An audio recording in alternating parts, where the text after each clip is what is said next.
बिस्मिल्लाहिर्रहमानिर्रहीम। अस्सलाम वालेकुम नाज़रीन, मैं हूँ साक़िब बशीर। आज हम बात करेंगे इमरान ख़ान के ख़िलाफ़ जो केस था, इमरान ख़ान और बुशरा बीबी के ख़िलाफ़ इद्दत में मुबैना निकाह का केस। उस केस में एक जो है वो फ़ैसला आया है, वो यकीनी तौर पर आपको मालूम होगा। उस केस में जो दरख्वास्त गुज़ार थे, मतलब जो शिकायत कुनिंदा थे, कंप्लेनर थे मोहम्मद हनीफ़, उनकी जानिब से वो कंप्लेंट वापस जो है वो ले ली गई है। तो ये बहुत बड़ी जो है वो डेवलपमेंट है। इस पे बात करेंगे उस ऑर्डर में क्या कहा गया है, इस केस से जुड़े जो मामलात थे वो कैसे आगे चलते रहे, कितने अरसे तक जो है वो ये बरकरार रहे, और अब क्या ये केस जो है वो मुस्तकिल बुनियादों पर अब केस ये ख़त्म हो चुका है या एक नई शक्ल में भी बाहर आ सकता है। और पीटीआई का जो वकला हैं उनका इस हवाले से क्या मानना है, क्या कहते हैं वो। और आखिर में हम बात करेंगे कि नैब जो तहकीकात कर रहा है जेल में, उन तहकीकात से मुतल्लिक कि वो तहकीकात कैसे आगे बढ़ रही हैं, इस के हवाले से भी बात करेंगे। सबसे पहले तो मैं आपको बताऊं कि इमरान ख़ान के ख़िलाफ़ आज से तकरीबन मेरे ख़्याल में 8 या 9 महीने पहले एक केस दायर हुआ इस्लामाबाद की सेशन कोर्ट में। ये शहरी थे मोहम्मद हनीफ़।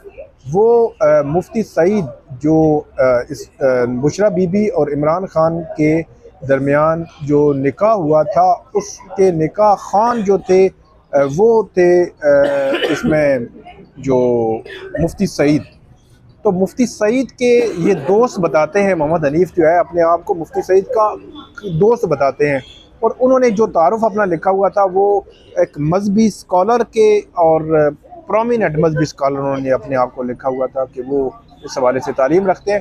तो ये कंप्लेंट आई इस्लामाबाद की सेशन कोर्ट में, और ये इन्होंने अपना ऑन ओथ स्टेटमेंट दिया, और उसमें उन्होंने जो मुफ्ती सईद हैं उनके हवाले से सारा मामला लिखा, और कि कैसे ये निकाह जो है वो इद्दत अभी पूरी नहीं हुई थी। अलेज किया उन्होंने कि इद्दत पूरी नहीं हुई थी और उस दौरान ही जो है वो निकाह हो गया। इस दौरान जो मुफ्ती सईद थे वो भी आए ऑन ओथ। ऑन ओथ मतलब जब भी कोई अदालत के सामने आता है तो उससे अदालत ओथ लेती है कि जो मैं जो कहूँगा, सच के अलावा कुछ नहीं कहूँगा। आप मतलब ये कहते हैं कि कुरान पे हलफ लेके। और उसके बाद मुफ्ती सईद ने अपनी जो है वो स्टेटमेंट रिकॉर्ड कराई। उसके बाद ओन चौधरी जो अभी इस्तेकाम पाकिस्तान पार्टी में, ओन चौधरी ने अपनी जो है वो स्टेटमेंट रिकॉर्ड कराई। तो आलमोस्ट इनकी स्टेटमेंट्स एक जैसी ही थी। रिजवान अब्बासी इसमें वकील थे इनके, राजा रिजवान अब्बासी जो अभी FIA के प्रोसिक्यूटर हैं इसमें साइफर केस में। तो इसमें हुआ ये कि ये स्टेटमेंट्स होती रही। अब मामलात आगे बढ़ रहे थे। इमरान खान ने इस केस में बरियत की दरख्वास्त दायर की हुई थी अपने वकील शेर अफजल मरवत की तरफ से, और इसमें आर्गूमेंट्स भी आलमोस्ट जो है वो हो चुके थे। कुछ आर्गूमेंट्स रह गए थे, मतलब बरियत की दरख्वास्त करीब थी, उसका फ़ैसला जो है वो होना करीब था। तो अभी एक डेवलपमेंट ये हुई है कि मोहम्मद हनीफ़ साहब ने अपने वकील के ज़रिए एक दरख्वास्त दायर की, और उस दरख्वास्त में उन्होंने ये मौक़िफ़ इख्तियार किया कि तकनीकी बुनियादों पर वो जो है वो केस वापस लेना चाहते हैं। अब तकनीकी बुनियादें क्या हैं और उसका क्या मेरिट्स हैं, ये तो कोई सामने नहीं आया, ना उन्होंने बोला है। लेकिन अदालत के सामने उन्होंने कहा है कि तकनीकी बुनियादों पर ये वो कंप्लेंट वापस लेना चाहते हैं। और उसके बाद उन्होंने ये कंप्लेंट वापस ली, और अदालत ने उनकी ये कंप्लेंट जो है वो जो डिसमिस्ड एज विदड्रॉन होता है कि आप कोई भी कंप्लेंट वापस लेते हैं तो उसको अदालत खारिज कर देती है कि आपने वापस ले ली। तो इसमें जो PTI के वकला है उनका ये मौक़िफ़ है कि जिस सेक्शन के तहत ये वापस ली गई है उसमें बरियत आती है, कि उसमें बरियत हो गई या बरियत हो जाती है, तो इसलिए दोबारा दायर करना जो है वो मुश्किल होता है। क्योंकि मतलब सिनेरियो कुछ भी बन सकता है, पॉलिटिकली चीज़ें चल रही हैं। अभी रिसेंटली एक इंटरव्यू भी आया जो ख़ावर मानिका का।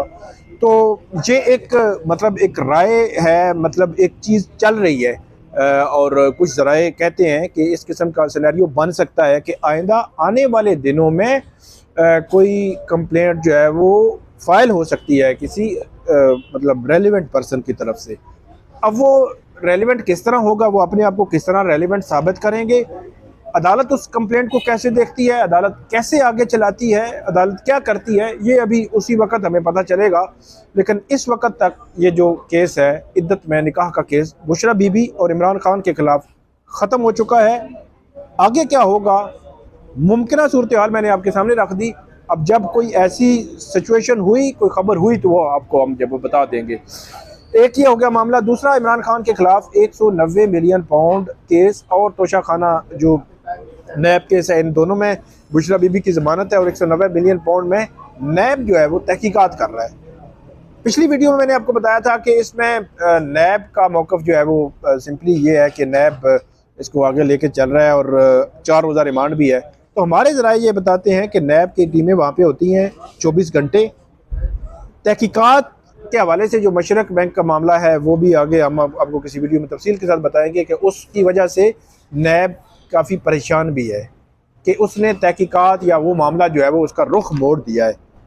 तो जो जेल में जो तफ्तीश वाला मामला है बहुत कम ही चल रहा है। वो सर्टन क्वेश्चन थे, वो क्वेश्चन जो है वो बैरिस्टर अली ज़फ़र ने उनका जवाब दे दिया, कुछ चीज़ें उन्होंने देनी थी उन्होंने दे दिया रिकॉर्ड।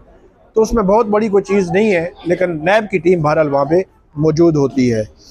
इसी के साथ जो इमरान खान है, उन्होंने एक और तीसरा जो मामला है, इमरान खान ने सुप्रीम कोर्ट में जो 190 मिलियन पाउंड केस में उनकी जो ज़मानत बहाली की दरख्वास्त थी, उसको इस्लामाबाद हाई कोर्ट के डिवीज़न बेंच ने खारिज कर दिया था। लेकिन अब वो सुप्रीम कोर्ट चले गए हैं। अब वो इस केस को सुप्रीम कोर्ट कैसे चलाएगी? उन्होंने मौक़िफ़ तो ये लिया है कि उनकी जो थी इसमें मामला जो था वो ऐसे दरख्वास्त खारिज नहीं हो सकती थी। कानूनी तौर पर उनको नैब ने इस्लामाबाद हाई कोर्ट के सामने एक वाज़ेह मौक़िफ़ लिया हुआ था, तो उससे नैब पीछे नहीं हट सकता था। तो नैब ने चीटिंग की इस्लामाबाद हाई कोर्ट से, तो इसलिए अदालत हमारी जो ज़मानत है वो बहाल करे और जो साहब अदालत है उनको कहें कि बहाल करके मेरिट पर घुस लें, जिस तरह बाकी ज़मानत की दरख्वास्तें चल रही हैं। 9 ज़मानतें हैं, तोशा खाना की ज़मानत भी है, साहब अदालत में तोशा खाना की ज़मानत है। सब में वो कहते हैं कि उनको जो है वो बहाल करें और उसके बाद उनको सुना जाए। तो लेकिन अब सुप्रीम कोर्ट करेगी क्या, ये बहुत इंपॉर्टेंट है। सुप्रीम कोर्ट में साइफर केस भी इमरान खान का पड़ा हुआ है।